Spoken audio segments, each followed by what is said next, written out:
পবিত্র ঈদুল আজহার রয়েছে আর মাত্র কয়েকদিন। মৌলভীবাজার, রাজশাহী, চট্টগ্রাম, শরীয়তপুর সহ বিভিন্ন জেলায় জমে উঠেছে কোরবানির পশুর হাটগুলো। পশুর দাম নিয়ে প্রতিক্রিয়া পাওয়া যাচ্ছে ক্রেতাদের কাছ থেকে। আহমেদ শরীফের ডেস্ক রিপোর্ট। কোরবানির ঈদকে সামনে রেখে মৌলভীবাজারের ৭ উপজেলায় স্থায়ী ও অস্থায়ী মিলে মোট ৫৭টি পশুর হাট বসেছে। হাটে আসা ক্রেতারা বলছেন, বিগত সময়ের চেয়ে এই বছর কোরবানির পশুর দাম অনেকটা বেশি। গার্ডেন ফ্রেশ টেকনোলজির কঙ্কা ফ্রিজে ১৪ দিনেরও বেশি সময় খাবার থাকে ফ্রেশ। আর বিক্রেতারা বলছেন, হাটে ক্রেতার সংখ্যা কম। কাস্টমার তো নাই, আর গরুর দাম চাই ১৩০, ১,১৫,০০০ হইলে বেচিলিম। যথেষ্ট গরু আছে, আমরা চেষ্টা করি আর কি, আমরা একটা বাজেট আছে। দামাদর মোটামুটি দাম দর কাছাকাছি দাম দর, তবে ক্রেতারা ছাড় নাই এখন, কিন্তু আর একটু পরে কিন্তু স্যার। রাজশাহীতে জমে উঠেছে কোরবানির পশুর হাট, তবে হাটে যে হারে গরু ও মহিষ আসছে সে তুলনায় বিক্রি হচ্ছে কম। বিক্রেতারা বলছেন, পশুখাদ্যের দাম যে হারে বাড়ছে সে তুলনায় গরু মহিষের দাম তারা পাচ্ছেন না। এদিকে হাটে আসা ক্রেতা বিক্রেতাদের নিরাপত্তায় বাড়তি প্রস্তুতি নিয়েছে র্যাব।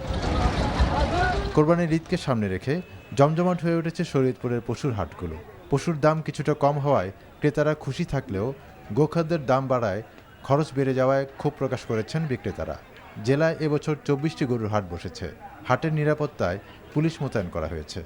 এবছর গরুর দাম কমে যাইতেছে, এবার গরুর দাম অনেক বেশি, গুড়ার দাম অনেক বেশি, আগের মূল্য থেকে এখন গরুর দাম একটু কম। চট্টগ্রামে কোরবানির পশুর বাজারে গরুর পাশাপাশি উট কেনার সুযোগ পাচ্ছেন ক্রেতারা। কর্ণফুলী উপজেলার মজ্জারটেক সিডিয়া আবাসিক মাঠে আনা হয়েছে ৩টি উট। যশোরের বেনাপোল ফিরোজ মামুন ডেইরি ফার্ম থেকে চট্টগ্রামে নিয়ে আসা হয় উটগুলো। প্রতিটি উটের দাম চাওয়া হয়েছে ৩০ থেকে ৩৫ লাখ টাকা। Ahmed Sharif, NTV news desk. ব্র্যাড ফ্রি ইনসুলেশন যুক্ত কঙ্কা ফ্রিজ ইঁদুর থেকে সুরক্ষিত থাকে সব সময়। দর্শক, গরুর হাটের খবর জানতে এখন যাচ্ছি কুমিল্লায়। সেখানে আছেন আমাদের স্থানীয় প্রতিনিধি মাহফুজ নান্টু। নান্টু, হাটের কেনাবেচা কেমন হচ্ছে আর দাম নিয়ে ক্রেতারা কি বলছেন? সেখানে আপনি যেমনটা বলছিলেন যে কোরবানির ঈদ আর কয়েকদিন পরেই, মানে শনিবারে কোরবানির ঈদ উদযাপন হবে, তো সেই অনুযায়ী কিন্তু ক্রেতা বিক্রেতারা হাটে সবাই এসেছেন। বিক্রেতারা পশু নিয়ে এসেছেন, ক্রেতারা গরু কিনতে এসেছেন।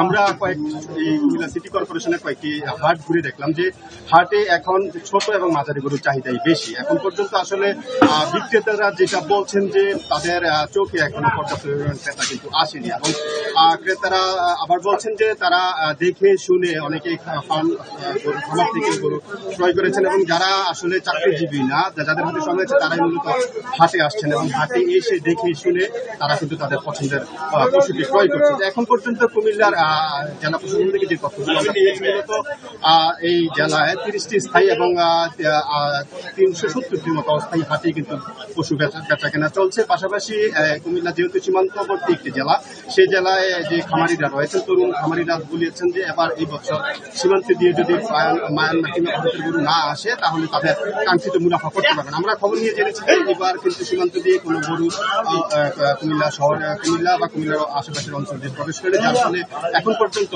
যারা গরু বিক্রেতা রয়েছেন তারা মোটামুটি আশা করছেন যে এবার তারা কাঙ্ক্ষিত মুনাফা পাবেন। তবে বাজার কিন্তু সকাল থেকে আমরা যে হাট দেখলাম যে এখন বাজার কিন্তু ধীরে ধীরে জমে উঠছে, এবং সন্ধ্যার আগে পর্যন্ত বিক্রি ভালোই হবে বলে আশা করছেন বিক্রেতারা। ইফতেখার।